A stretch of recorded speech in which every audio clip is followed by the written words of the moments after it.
60 రోజుల్లో మీతో ఇంగ్లీష్ అద్భుతంగా మాట్లాడిస్తాం. వెంటనే కాల్ చేసి జాయిన్ అవ్వండి. నమస్తే, welcome back to Suman TV. ప్రస్తుతం మనతో పాటు ఉన్నారు పబ్లిక్ స్పీకర్, ఫ్యామిలీ కౌన్సిలర్ రజనీరామ గారు. మేడంతో మాట్లాడదాం. నమస్తే మ్యామ్. నమస్తే నవీన. మ్యామ్, ఈ రోజులో చూసుకుంటే 60 ఇయర్స్ 70 ఇయర్స్ 80 ఇయర్స్ పైన పడిన వాళ్ళు, అంటే పిల్లలంతా సెటిల్ అయిపోయారు, వాళ్ళకి ఇంకా మనవాళ్ళు మనవరాలు అందరూ కూడా ఒక స్టేజ్ లో ఒక దగ్గర ఉంటున్నారు. వీళ్ళు కొంచెం ఎలోన్ అయిపోతున్నారు ఆ ఏజ్ లో. అంటే వీళ్ళ దగ్గర ఎవరు ఉండరు కదా, వాళ్ళ ఉద్యోగాలు, పిల్లలు, స్కూళ్ళు, చదువులు అవన్నీ కూడా వీళ్ళు రమ్మంటే మా దగ్గర ఉండండి అంటారు, కానీ వాళ్ళు వచ్చి వీళ్ళ దగ్గర ఉండరు. కానీ వీళ్ళకి ఎంత మంది ఉన్నా కూడా భర్తకి భార్య, భార్యకి భర్త తోడు అనేది ఖచ్చితంగా అవసరం. ఎంత మంది ఉన్నా, పిల్లలు ఉన్నా, మనవలు ఉన్నా, చుట్టాలు ఉన్నా కూడా. ఎందుకంటే కొన్ని ఉంటాయి పర్సనల్ గా కూడా, అది ఎలా అన్నా తీసుకోవచ్చు మనం, వాళ్ళ అవసరమే అనుకోవచ్చు, అది రొమాన్సే అనుకోవచ్చు, ఏది అనుకున్నా.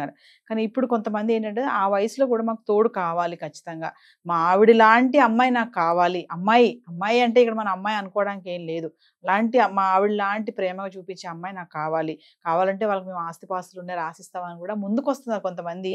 60s లో ఉన్న వాళ్ళు, 70s లో ఉన్న వాళ్ళు కూడా. అంటే ఒక్కసారి వాళ్ళ గురించి మాట్లాడుకుందామండి. చాలా మంది బయట విమర్శ ఏంటంటే వీళ్ళకి ఇప్పుడు తోడేంటి, అవసరమా ఈ వయసులో అని కన్న బిడ్డలే అంటున్నారు వాళ్ళని. మరి అలాంటి వాళ్ళకి ఏం చెప్తారు మీరు? వీళ్ళ గురించి ఒకసారి మాట్లాడు.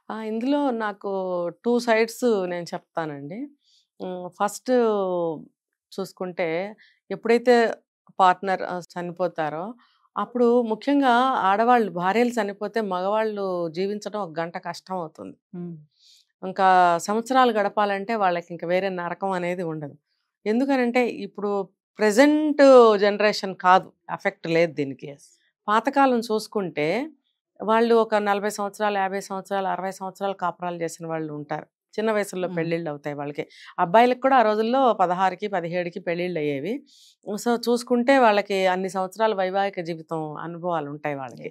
అన్ని సంవత్సరాలు కలిసి ఉన్న తర్వాత, ఇందులో మళ్ళీ నేను ఇంకొక పక్కకి తీసి ఇంకొక పాయింట్ చెప్తా. ఈ భర్తలు ఆ భార్యలను ఎలా చూశారనేది మనకి పక్కన పెట్టాల్సిందే. ఎందుకనంటే వాళ్ళు సంతోషమే పెట్టారా, దుఃఖమే పెట్టారా, ఏడిపించారా, కొట్టారా అని మనకు తెలియదు. అలాంటి వాళ్ళు లేరండి, ఉన్నారు కదా. అయితే ఒకవేళ అలా బాధలు పెట్టిన హస్బెండ్స్ ఉన్నా కూడా ఆ భార్యలు వాళ్ళకి ఎన్ని సేవలు చేసి ఉంటారు. స్టిల్ మా జనరేషన్ వరకు మేము కూడా అన్నీ అందిస్తూనే ఉంటాం ఈ రోజుకి కూడా. ఇవాళ ఇక్కడ కుర్చీలో కూర్చొని మాట్లాడుతున్నాను కదా అని ఎవరు అనుకోవటానికి లేదు. ఇంటి దగ్గర A to Z నేనే చేస్తాను, తీసుకెళ్ళి అందిస్తాను. ఏ మూల ఉన్నా, ఎక్కడున్నా, కాలు నొప్పి పెట్టనివ్వండి, చేయి నొప్పి పెట్టనివ్వండి, ఇంట్లో మేడ్ రాకపోనివ్వండి, ఏదైనా సరే. అలా వాళ్ళు వచ్చి ఒకవేళ తీసుకోవచ్చు కదా అంటే వచ్చి తీసుకున్నా కూడా నాకు తృప్తి అనిపించదు. ఎందుకంటే ఇక్కడ ఈ సబ్ కాన్షియస్ మైండ్ లో ఉండిపోయింది. చెయ్యి ఆటోమేటిక్ గా, కాలు ఆటోమేటిక్ గా వెళ్ళిపోతుంది. ఒకవేళ వాళ్ళు వచ్చి తీసుకున్నా మనకేంటి అసంతృప్తి, వెల్తిగా అనిపిస్తుంది. అంటే వాళ్ళు మనతో ఎలా అన్నా ఉండనివ్వండి, మంచివాళ్ళు అవనివ్వండి, మనల్ని బాధించే వాళ్ళు అవనివ్వండి, ఈ పని అనేది గత ఇన్ని సంవత్సరాల నుంచి అలవాటు అయిపోయింది కాబట్టి వెళ్తూనే ఉంటాం, చేస్తూనే ఉంటాం, వాళ్ళు ఎలాంటి వాళ్ళైనా కానివ్వండి. సో వాళ్ళేంటి ఇంత సేవలు చేస్తున్నా సరే, ప్రేమించే భర్త ప్రేమించాడు, తిట్టే భర్త తిట్టాడు, తిడుతూనే ఉన్నాడు చనిపోయేదాకా. మరి ఇంకా కొంతమంది 80 ఏళ్ళు వచ్చిన భార్యలను కొట్టేవాళ్ళు ఉన్నారు. కొట్టారు, నాకు తెలిసి ఇప్పుడుకున్నారు, ఇంకా మరి కొడుతున్నారు.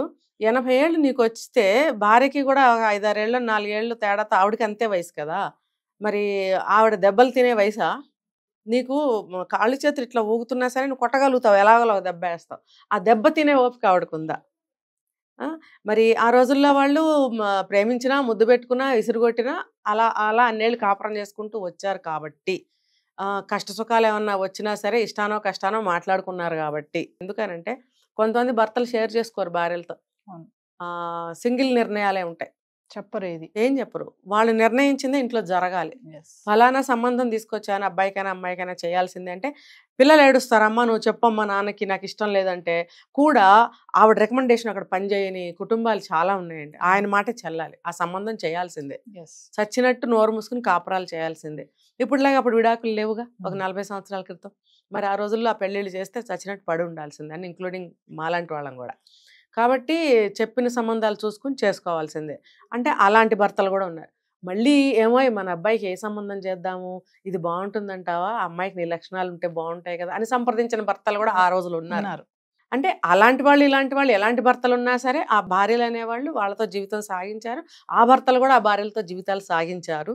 కాబట్టి ఆ బాండ్ అనేది స్ట్రాంగ్. ఇప్పుడు ఏదన్నా కొన్ని షేర్ చేసుకోకపోయినా కనీసం సేవల ద్వారానైనా ఆ బాండ్ అనేది ఉండింది. షేర్ చేసుకున్న భర్తలు ఉన్నారనుకోండి, అప్పుడు మన భార్య పోయింది సడన్ గా, ఇంకా మనిషి బ్రతకలేడు. ఎలా చూసుకున్నా బ్రతకలేరు. తిట్టి కొట్టే భర్త బ్రతకలేడు, ఆ ప్రేమగా గుండెల్లో పెట్టుకుని చూసుకున్న భర్త బ్రతకలేడు. ఎందుకంటే ఆ బాండ్. సో అటువంటి బాండింగ్ లో ఉన్న వాళ్ళు సడన్ గా భార్య పోతే ఉండలేరు. అటువంటి వాళ్ళని మళ్ళీ ఇటు పక్కకు వస్తాను నేను. పిల్లలు ఇద్దరు, ఆ రోజుల్లో వాళ్ళకి ఎక్కువ మంది పిల్లలే ఉంటారు, కనీసం 3 ఉంటారు. 3 పిల్లలు ఉన్నప్పుడు 3 పిల్లలు కూడా ఉద్యోగరీత్యా కానీ వ్యాపారాల రీత్యా కానీ దూర ప్రాంతాల్లో ఉన్న, ఊళ్ళో ఉన్న వాళ్ళ ఫ్యామిలీస్తో వాళ్ళకి సరిపోతూ వీళ్ళని చూడలేకపోతున్నారు. ఇప్పుడు ప్రజెంట్ జనరేషన్ చూసుకుంటే పిల్లలు బయటకు వెళ్తున్నారు, అబ్రాడ్కి వెళ్తున్నారు. ఇప్పుడు మా ఏజ్ వాళ్ళని చూసుకుంటే భార్యాభర్తలు మాత్రమే ఉంటున్నారు చాలామంది. ఇప్పుడు ఈ వీళ్ళని పక్కన పెడితే మా జనరేషన్ అంటే మా తల్లిదండ్రులు అనుకోండి, మేమే అబ్రాడ్స్ వెళ్ళిపోయాము, ఇక్కడే ఉన్నాం కదా, చుట్టుపక్కలే ఉంటాము, కాకపోతే ఇంకొక ఊర్లో ఉంటాము. ఉన్నప్పుడు వాళ్ళని చూసుకోగలగాలి.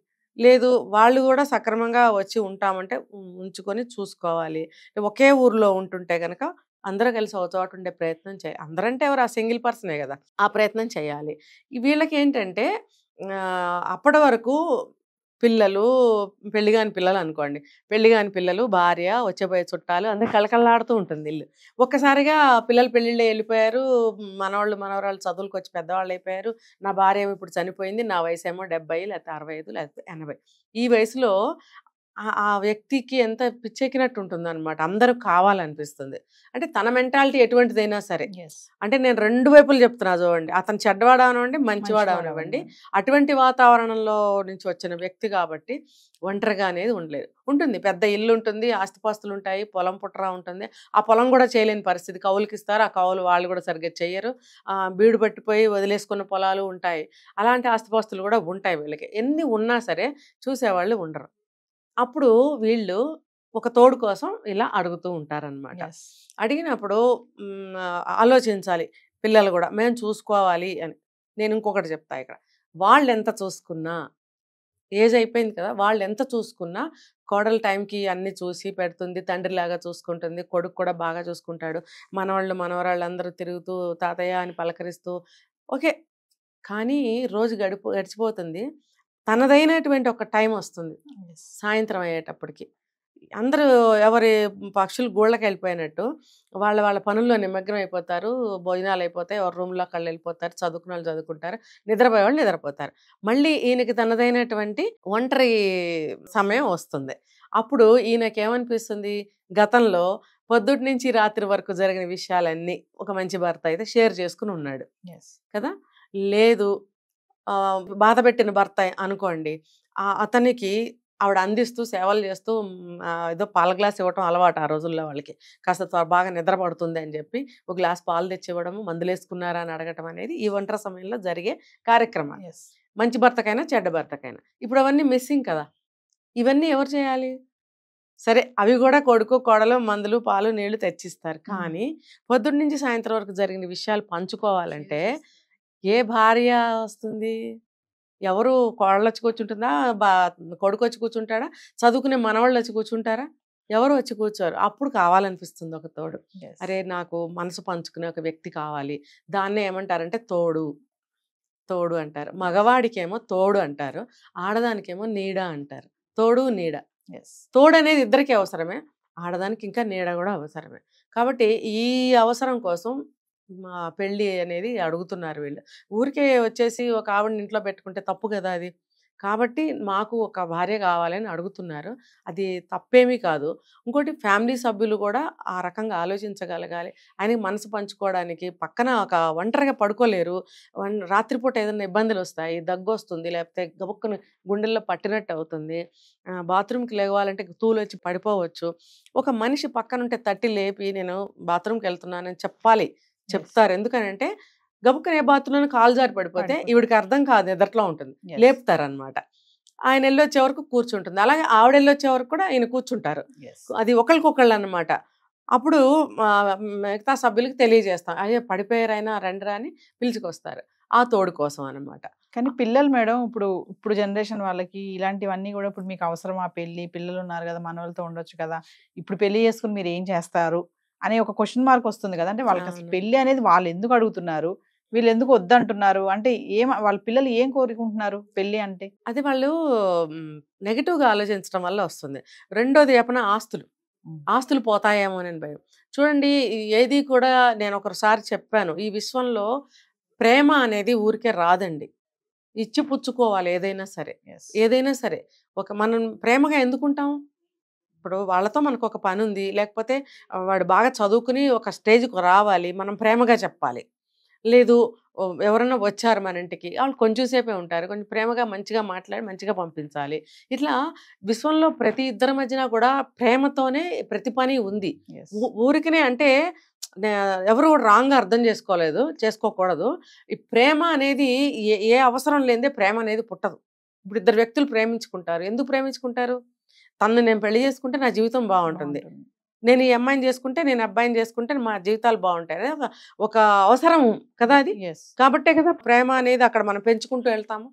లేకపోతే మన ఇద్దరం కలిసి ఉందాం అని చెప్పి దెబ్బలాడేస్తే కలిసి ఉంటామా? లేదు. ప్రేమతోనే సాధిస్తాం. ప్రేమ అనేది ఒక సాధనం. కాబట్టి ఆ సాధనంతో మనం సమకూర్చుకోవాలి ఏదైనా కూడా.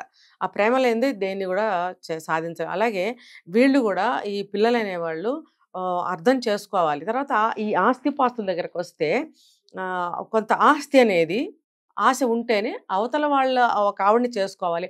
ఆవిడ తరఫున ఎవరో ఫ్యామిలీ ఉంటారుగా ఖచ్చితంగా. మా ఇంట్లో స్త్రీని ఇంకో ఇంటికి పంపిస్తున్నామంటే వాళ్ళు ఎలాంటి వాళ్ళు మనకు తెలీదు. ఇప్పుడు నేను చూశాను ఒక చోట, నాకున్న ఆస్తిలో కొంత భాగం ఇస్తాను, కొంత అంతా ఇవ్వను అని ఒక ఆయన చెప్పడం నేను విన్నాను. అంటే అవతల వాళ్ళు కూడా వాళ్ళ స్త్రీని ఇంటికి పంపించాలి అని అంటే కొంత ఏదన్నా సెక్యూరిటీ అనేది చూస్తారు. లేకపోతే ఆ వయసులో ఆవిడ ఆస్తులు ఏం చేసుకుంటుంది? ఒక సెక్యూరిటీ అన్నమాట. చూడండి, ఇన్ కేసు రేపొద్దున కొద్ది రోజులేక ఆయనే ముందు పోయాడు, వీడు ఒంటరి అయిపోతాడు. అప్పుడు మళ్ళీ ఆవిడకి సేమ్ ఏజ్ ఓల్డ్ స్టోరీగా. అయితే ఇక్కడ క్లాజ్ ఏంటంటే స్త్రీ పోతే మగవాళ్ళు ఎక్కువ కాలం బ్రతకలేరు. అదే భర్త పోతే స్త్రీలు కొంచెం స్ట్రాంగ్ మైండ్తో బ్రతకగలుగుతారు. సో పెళ్ళిళ్ళల్లో కూడా స్త్రీధనం అని చెప్పి కొంత ఇస్తారు. జీవితం ఏదైనా ఆగమైతే ఎలాగో బ్రతుకుతుంది అని. ఈ రోజుల్లో చదువులు ఉన్నాయి కాబట్టి ఉద్యోగం చేసుకుని బ్రతుకుతున్నారు. ఆ రోజుల్లో ఎంతో కొంత ఆస్తులు ఇచ్చేవారు. ఆ ఆస్తి ఏంటంటే స్త్రీధనం, అది ఎవరు ముట్టుకోకూడదు. అలాగే ఇక్కడ కూడా ఈ పెళ్లిలో కొంత ఆవిడకి ఇస్తాను అని అంటే అవతల వాళ్ళు కూడా వాళ్ళ స్త్రీని ఈ ఇంటికి పంపించడానికి ఇష్టపడతారు. తర్వాత ఇటువైపు సంతానం కానీ అటువైపు సంతానం కానీ ఆలోచించాలి. వాళ్ళు ఒంటరి బ్రతుకుకి మనం ఎంతవరకు తోడవ్వగలుగుతాము. ఎట్లా అవుతామంటే ఇప్పుడు వీళ్ళిద్దరు పెళ్లి చేసుకుని ఇక్కడ ఉన్నంత మాత్రాన వాళ్ళు వదిలేయాలనేమీ లేదు. ఇప్పుడు ఆవిడ పెళ్లి చేసుకుని ఇక్కడికి వస్తుంది అనుకోండి, వాళ్ళ పిల్లలు ఈవిడిని వదిలేస్తారా? ఈయన సంతానమే ఈవిడిని చూడాలా అంటే చూస్తారు, వీళ్ళు చూస్తారు. అంత మాత్రం చేత మీరు వదిలేస్తారా? ఈవిడ సంతానము ఈవిడిని చూసుకోవాలి, ఆయన సంతానము ఈయన చూసుకోవాలి. వీలైతే ఇద్దరు సంతానాలు కలిపి వీళ్ళిద్దరిని తల్లిదండ్రుల్లాగా చూసుకోగలిగిన రోజు వచ్చినప్పుడు ఈ పెళ్లిళ్ళకి స్వాగతం. Thank you ma'am.